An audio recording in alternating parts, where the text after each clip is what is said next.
Did you know that in 1812, the most powerful army in Europe marched into Russia with over 600,000 men, and fewer than 100,000 returned? Did you know that German tanks in World War II didn't just get destroyed by bullets? They froze solid in place? Or that Russia is so vast it spans 11 time zones and covers more land than Pluto? Most people think Russia survives because of its military, but history tells a different story. Again and again, the greatest armies on Earth have marched into Russia confident, prepared, unstoppable. And again, Russia didn't just defeat them. It exhausted them, starved them, froze them, swallowed them whole. Because Russia's most powerful weapon isn't nuclear, it isn't political, it isn't even human. It's geography. And today we're breaking down the 20 geographic reasons Russia has been one of the most punishing places on Earth to invade. Let's begin with the illusion. Fact 20. No natural defensive borders in the West. Most powerful nations are protected by mountains or oceans. Russia isn't. Its western frontier is open, flat, exposed. For centuries, that vulnerability shaped Russian strategy. Instead of defending the border, Russia expanded outward, pushing its boundaries west to create buffer zones. Poland, Ukraine, the Baltics. Not just politics, geography. When you don't have natural defenses, you create distance, and distance becomes your wall. Fact 19. 11 time zones. Russia spans 11 time zones. Let that sink in. When it's sunrise in Moscow, it's already late afternoon in Vladivostok. Coordinating military operations across that scale is staggering, but defending it? Russia doesn't need to coordinate perfectly everywhere. It only needs to defend key corridors. An invading force, on the other hand, would have to manage communication across a continent. Time itself becomes fragmented, and fractured timing destroys momentum. Fact 18. The Arctic Shield. Russia controls more Arctic coastline than any other country, thousands of kilometers of frozen northern frontier. For most of the year, it's ice-locked and inhospitable. No army marches through the Arctic, no invasion fleet sails comfortably through frozen seas, and beneath that Arctic land, oil, gas, military installations. It's not just a frozen wasteland, it's a frozen fortress. Fact 17. River systems that complicate advance. Russia's rivers are enormous. The Volga, the Don, the Dnieper, wide, powerful, seasonally volatile. In winter, they freeze, temporarily becoming highways. In spring, they flood, becoming barriers. Bridges become strategic targets. Crossings become choke points. An invading army must constantly adapt to waterways that change personality with the seasons. Fact 16. Sparse infrastructure outside major cities. Beyond Moscow and St. Petersburg, infrastructure thins rapidly. Fewer highways, longer supply routes, limited rail lines in remote regions. Invaders rely on infrastructure. Russia doesn't need it to the same degree. It's used to operating in harsh, underdeveloped terrain. The invading force becomes dependent. Russia remains accustomed. That imbalance matters. Fact 15. Permafrost foundations. Much of Siberia sits on permafrost and permanently frozen ground. It sounds irrelevant. It isn't. Heavy equipment struggles on unstable, thawing ground. Construction becomes complicated. Supply depots require specialized engineering. Even building temporary bases becomes harder. You're not just fighting an army, you're fighting the ground itself. Fact 14. Energy independence through resources. Russia is one of the most resource-rich nations on Earth. Oil, natural gas, coal, metals, timber. Even under invasion pressure, it has access to internal energy supplies. Many invading nations historically depended on extended supply chains. Russia can fall back on its own resources. Geography feeds endurance. Fact 13. Low population density in key regions. Much of Russia is sparsely populated. Capturing territory doesn't equal controlling people. Large empty areas provide room for regrouping. Partisan resistance, guerrilla tactics, hidden supply caches. Invasion works best when infrastructure and population centers can be controlled. In Russia, you can control cities and still be surrounded by vast emptiness. That emptiness becomes operational fog. Fact 12. Psychological scale. Here's something less obvious. The sheer size of Russia impacts morale. Imagine marching for weeks and realizing you've barely scratched the surface. The horizon never ends. Maps don't get smaller. The psychological weight of distance matters. Invaders begin to feel insignificant inside it. That mental erosion compounds physical exhaustion. Fact 11.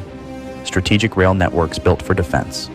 Russia's rail system was historically designed with internal defense in mind. Tracks run east-west, allowing rapid internal troop movement. Defenders can reposition faster within their own territory. Invaders, meanwhile, stretch outward. Russia shifts inward. That flexibility turns geography into mobility, and mobility wins wars. Fact 10. The open door. Russia's western border looks deceptively vulnerable. It's mostly flat land, a massive plain stretching from Eastern Europe deep into the Russian interior.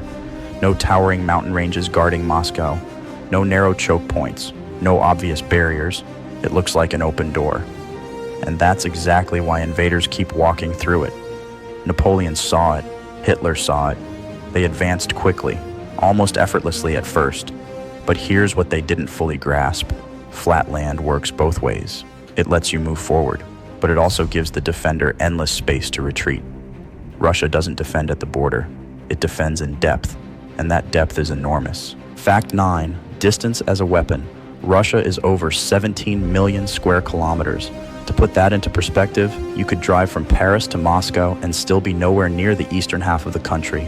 Invading Russia doesn't mean capturing a capital, it means surviving a continent. Every kilometer forward stretches supply lines thinner, fuel convoys travel farther, food shipments grow riskier, communication becomes harder, and Russia doesn't need to rush. It can fall back, regroup, let the distance grind you down. By the time an invading force reaches Moscow, it's already exhausted, and Moscow isn't even close to the geographic center. That's the terrifying part. Even if you win the early battles, the country keeps going. Fact 8. The scorched earth doctrine. When Napoleon invaded in 1812, Russian forces did something shocking. They burned their own towns, destroyed their own crops, abandoned their own cities. They denied the enemy everything: food, shelter, warmth. Advancing soldiers expected to live off the land, but there was nothing left. The deeper they moved, the emptier it became. This wasn't desperation, it was strategy.